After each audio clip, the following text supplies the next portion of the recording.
But if you ask people, why didn't you achieve something? Somebody who's working for you, or a partner, or even yourself, and you fail to achieve a goal, what's the reason people say they failed to achieve? What do they tell you? Tell me. Come on, out loud.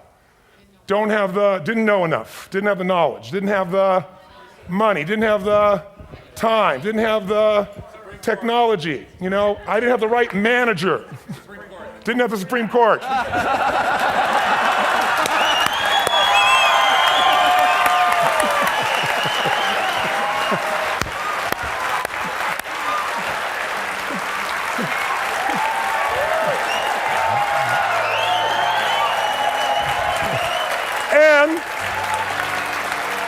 And first of all, I want to just thank you all for the privilege to be here, not only hopefully to serve you for a few minutes here, but also to attend. I have some friends that have gone to TED in the past, and I've been thinking about coming, and I was on the edge, and then I got invited, and I said, I want to come. So I've attended about 2/3 of this, and I've gotten an enormous amount, not only from the speakers, but from so many people that I've met. I don't think in all the places I've spoken or been around, and I've been privileged to be in a lot of great places, as I'm sure you have, I've ever seen such a concentration of both talent, brains, but also passion and a common value. There's a community here about contribution, and it's really beautiful. So I thank you. I'll be back as a participant myself on an ongoing basis, and I thank everybody for their participation as well. Very much. Thank you. I have to tell you, I'm both challenged and excited. My excitement is I get a chance to give something back. My challenge is the shortest seminar I usually do is 50 hours. I'm not exaggerating. I do weekends, and what I do more than that, obviously, coach people, but I'm into immersion, because how'd you learn language? You didn't learn it by just learning principles. You got in it, and you did it so often that it became real. And my stuff isn't pre-programmed. Something happens in the room, I ask a question, and I play off what's going there. In 17 minutes, that's not gonna happen. I know we're gonna put the principles across, and I'm beyond respectful to the format, and I've gotten great value from it, although Lisa Randall, I felt very tough for how to explain Einstein's theories in 18 minutes. To make sure that you're served, though, because I really came here to serve, is I put some tapes in your box, but I want you to know that if you want to use net time, I call it no extra time to learn some of these things and use them at a deeper level. If you call my office and you're from TED, you're on the list, you can get any product I have, there's no charge for it. And if you ever want to come to a seminar, I'd love to have you as my guest as well for something in more depth. So my gift to you, please. Thank you. Thank you. So the race begins. I've probably put a lot in here because I really want to try and serve you, and I hope it doesn't just sound like philosophy since we can't do the interaction at the same level, although I hope you'll participate with me a bit. The bottom line of why I'm here is that I'm really in a position, I'm not here to motivate you, obviously, you don't need that. And a lot of times that's what people think I do, and it's the furthest thing from it. What happens though is people say to me, well, I don't need any motivation. And I say, well, that's interesting, that's not what I do. I'm the why guy. I don't know why you do what you do. What is your motive for action? What is it that drives you in your life today, not 10 years ago, or are you running the same pattern? Because I believe that the invisible force of internal drive activated is the most important thing in the world. I'm here because I believe emotion is the force of life. All of us here have great minds. Most of us here have great minds, right? I don't know if I'm in the category, but we all know how to think. And with our minds, we can rationalize anything, we can make anything happen. We can, I agree with what was described a few days ago about this idea that people work in their self-interest, but we all know that you don't work in your self-interest all the time. Because when emotion comes into it, the wiring changes in the way it functions. And so it's wonderful for us to think intellectually about how the life of the world is, and especially those who are very smart. We can play this game in our head, but I really want to know what's driving you. And what I'd like to maybe invite you to do by the end of this talk is explore where you are today for two reasons. One, so that you can contribute more. And two, so that hopefully we can not just understand other people more, but maybe appreciate them more and create the kinds of connections that can stop some of the challenges that we face in our society today. They're only going to get magnified by the very technology that's connecting us, because it's making us intersect. And that intersection doesn't always create the view of everybody now understands everybody and everybody appreciates everybody. So I've had an obsession basically for 30 years. And that obsession has been what makes the difference in the quality of people's lives? What makes a difference in their performance? Because that's what I got hired to do. I got to produce the result now. That's what I've done for 30 years.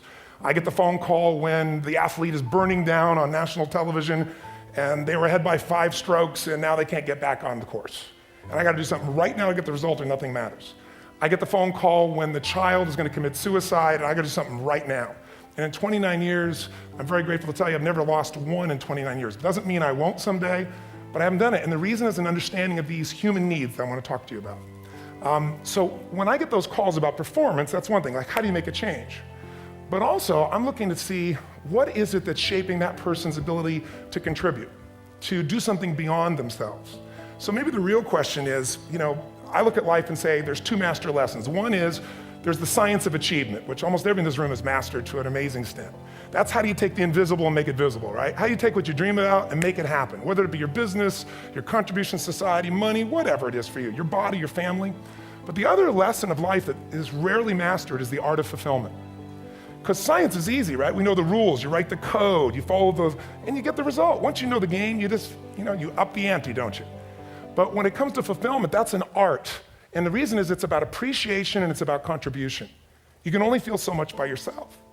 So I've had an interesting laboratory to try to answer the question of the real question, which is what's the difference in somebody's life if you look at somebody like those people that you've given everything to, like all the resources they say they need. You gave them not a $100 computer, you gave them the best computer. You gave them love, you gave them joy, you were there to comfort them.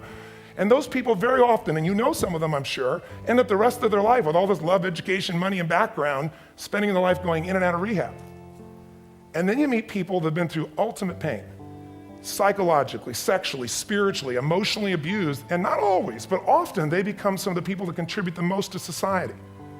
So the question we got to ask ourselves really is, what is it? What is it that shapes us? And we live in a therapy culture. Most of us don't do that, but the culture is a therapy culture. And what I mean by that is the mindset that we are our past. And everybody in this room, you wouldn't be in this room if you bought that theory, but most of society thinks biography is destiny. The past equals the future. And of course it does if you live there. But what people in this room know, and what we have to remind ourselves though, because you can know something intellectually, you can know what to do and then not use it, not apply it. So really what we got to remind ourselves is decision is the ultimate power. That's what it really is. Now when you ask people, have you failed to achieve something? How many have ever failed to achieve something significant in your life? Say I. Thanks for the interaction on a high level there. But if you ask people, why didn't you achieve something? Somebody who's working for you, or a partner, or even yourself, and you failed to achieve a goal, what's the reason people say they failed to achieve? What do they tell you? Tell me. Come on, out loud. Didn't know enough, didn't have the knowledge, didn't have the money, didn't have the time, didn't have the technology, I didn't have the right manager, didn't have the Supreme Court.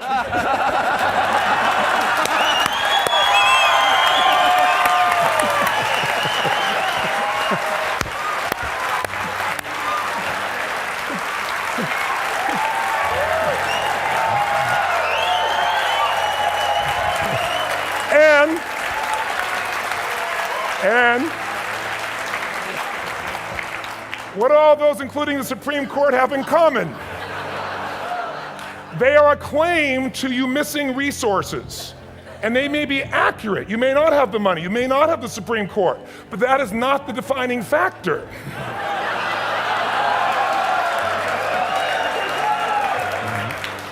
And you correct me if I'm wrong.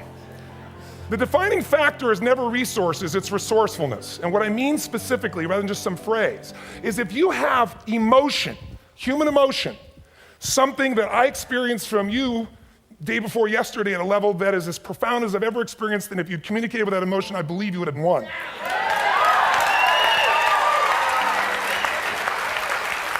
But how easy for me to tell him what he should do. Idiot, Robbins. But I know when we watched the debate at that time, there were emotions that blocked people's ability to get this man's intellect and capacity and the way they came across to some people in that day. Because I know people that wanted to vote in your direction and didn't, and I was upset. But there was emotion that was there. How many know what I'm talking about here? Say I. So emotion is it, and if we get the right emotion, we can get ourselves to do anything. We can get through it. If you're creative enough, playful enough, fun enough, can you get through to anybody, yes or no? If you don't have the money, but you're creative and determined enough, you find the way. So this is the ultimate resource, but this is not the story that people tell us, right? The story people tell us is a bunch of different stories. They tell us we don't have the resources, but ultimately, if you take a look here, flip it up if you would. They say, what are all the reasons they have in common? We said that. Next one, please. He's broken my pattern. But I appreciated the energy, I'll tell you that. What determines your resources? We've said decisions shape destiny, which is my focus here. If decisions shape destiny, what determines it is 3 decisions. What are you gonna focus on? Right now, you have to decide what you're gonna focus on. In this second, consciously or unconsciously, the minute you decide to focus on something, you gotta give it a meaning. And whatever that meaning is produces emotion. Is this the end or the beginning? Is God punishing me or rewarding me, or is this the roll of the dice? And emotion then creates what we're gonna do, or the action. So think about your own life, the decisions that have shaped your destiny. And that sounds really heavy, but in the last 5 or 10 years, 15 years, haven't there been some decisions you've made that if you made a different decision, your life would be completely different? How many can think of one, honestly? Better or worse? Say aye. So the bottom line is maybe it was where to go to work and you met the love of your life there. Maybe it was a career decision. I know the Google geniuses I saw here. I mean, I understand that their decision was to sell their technology at first. What if they made that decision versus to build their own culture? How would the world be different? How would their lives be different? Their impact. The history of our world is these decisions. When a woman stands up and says, no, I won't go to the back of the bus, she didn't just affect her life. That decision shaped our culture. Or someone standing in front of a tank, or being in a position like Lance Armstrong and someone says to you, you got testicular cancer. That's pretty tough for any male, especially if you ride a bike. Right? You got it in your brain, you got it in your lungs. But what was his decision of what to focus on? Different than most people. What did it mean? It wasn't the end, it was the beginning. What am I gonna do? He goes off and wins 7 championships he never won once before the cancer because he got emotional fitness, psychological strength.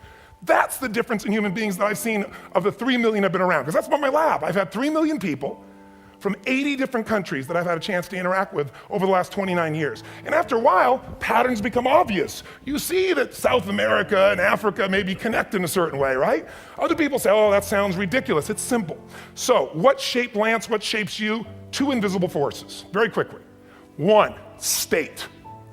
We all have had times. Have you had a time you did something and after you did it, you thought to yourself, I can't believe I said that. I can't believe I did that. That was so stupid. Who's been there? Say aye. Have you ever done something after you do it, you go, that was me. Right? It wasn't your ability, it was your state. I should be able to change that quickly, but what I want to finish with quickly here is your model of the world is what shapes you long term. Your model of the world is the filter. That's what's shaping us. That's what makes people make decisions. When we want to influence somebody, we gotta know what already influences them. And it's made up of 3 parts, I believe. First, what's your target? What are you after? Which I believe it's not your desires. You can get your desires to goals. How many of you got a goal, desire, and thought, is this all there is? How many been there? Say aye. So it's needs we have. I believe there are 6 human needs. Second, once you know what the target that's driving you is and you uncover it for the truth, you don't form it, you uncover it. Then you find out what's your map. What's the belief systems that are telling you how to get those needs? Some people think the way to get those needs is destroy the world. Some people is to build something, create something, love someone. And then there's the fuel you pick. So very quickly, 6 needs, let me tell you what they are. First one, certainty. Now these are not goals or desires, these are universal. Everyone needs certainty that they can avoid pain and at least be comfortable.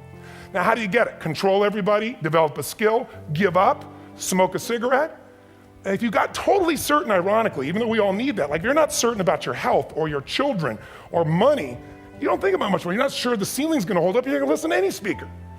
But while we go for certainty differently, if we get total certainty, we get what? What do you feel if you're certain? You know what's gonna happen, when it's gonna happen, how it's gonna happen, what would you feel?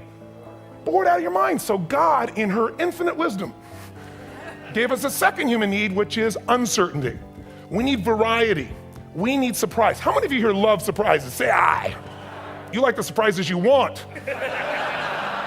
The ones you don't want, you call problems, but you need them. So variety is important. Have you ever rented a video or a film that you've already seen? Who's done this? Why are you doing it? You're certain it's good because you read it before, saw it before, but you're hoping it's been long enough you've forgotten enough there's variety. Third human need, critical, significance.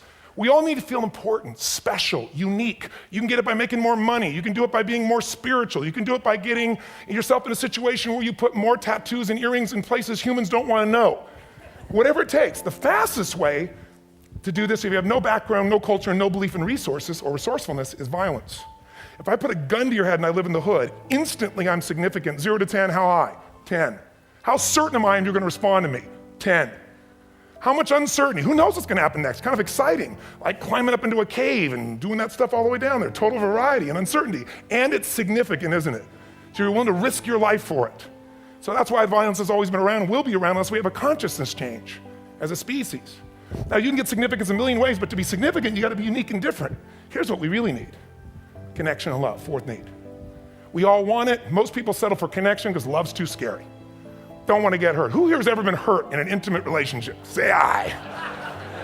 And you're gonna get hurt again. Aren't you glad you came to this positive visit?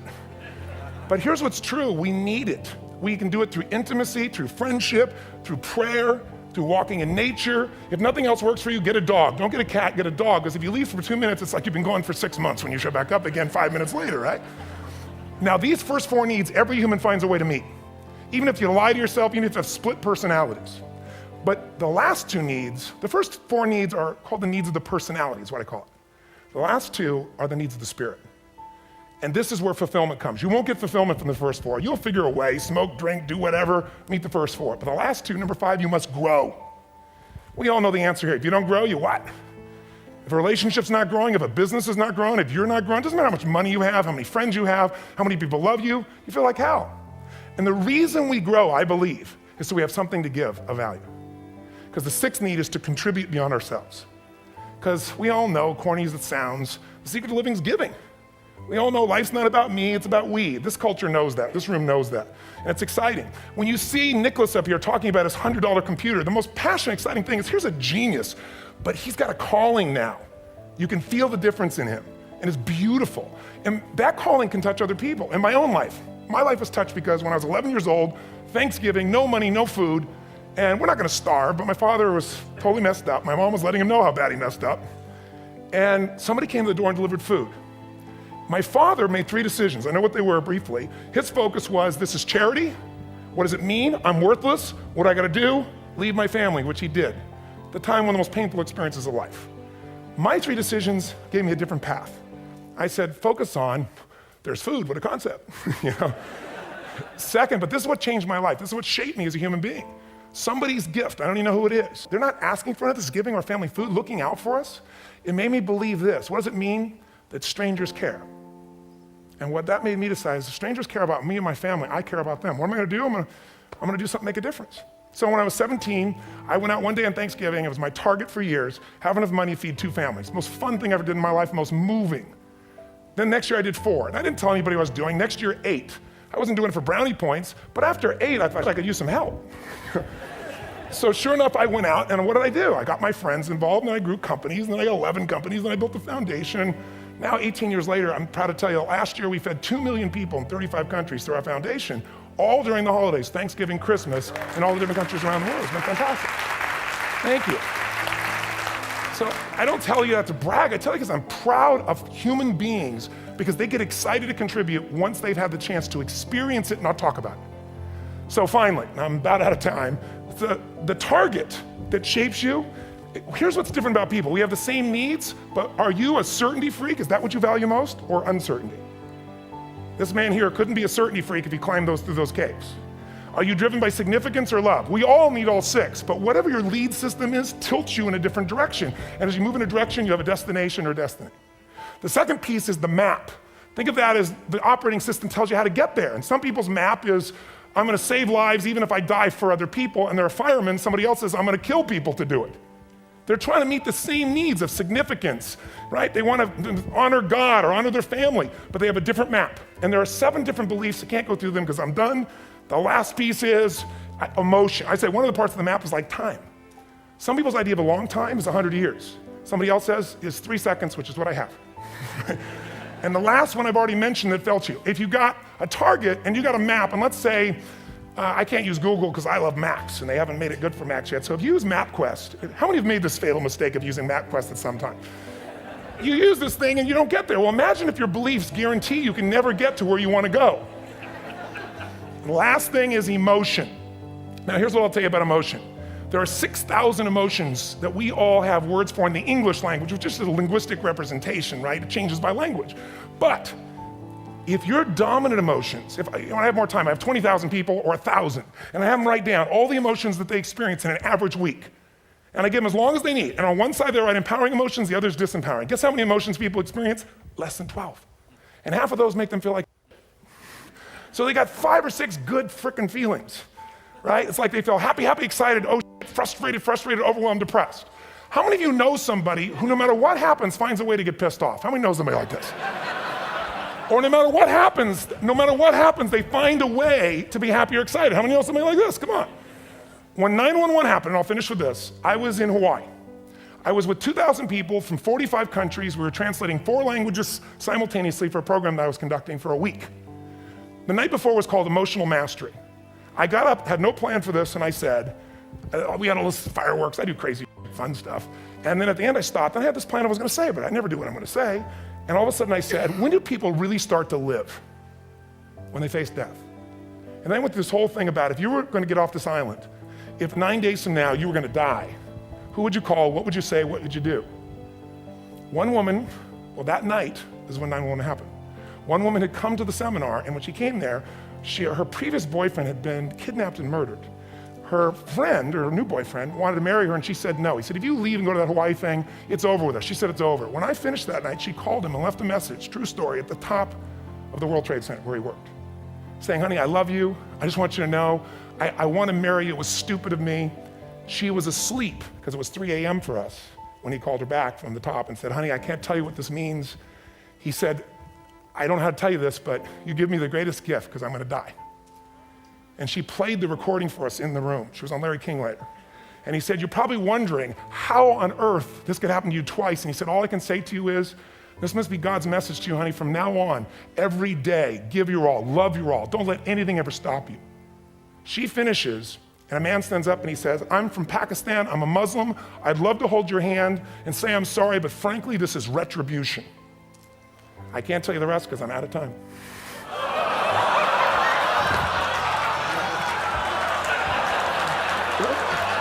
Are you sure?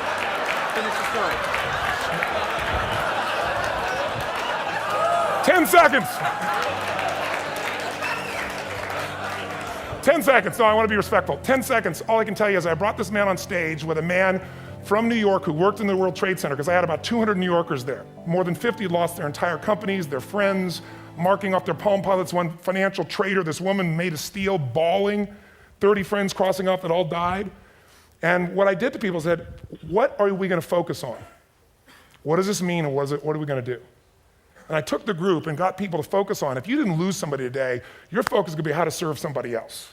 There are people, one woman got up, and she was so angry and screaming and yelling. Then I found she wasn't from New York, she's not an American, she doesn't know anybody here.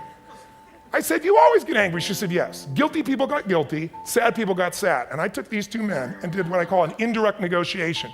Jewish man with family in the occupied territory, some New York who would have died if he was at work that day, and this man who wanted to be a terrorist, and made it very clear. And the integration that happened is on a film, which I'll be happy to send you, so you can really see what actually happened instead of my verbalization of it. But the two of them not only came together and changed their beliefs and models of the world, but they worked together to bring, for almost 4 years now, to various mosques and synagogues, the idea of how to create peace. And he wrote a book, which is called My Jihad, My Way of Peace. So transformation can happen. So my invitation to you is this. Explore your web, the web in here.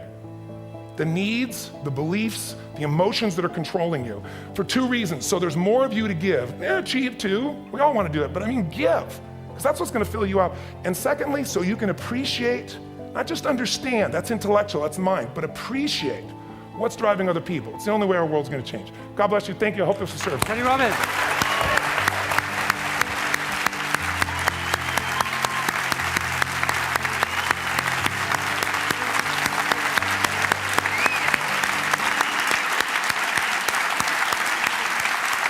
Tony, come back up here. You gotta just recognize it. Thank you very much. Thank you.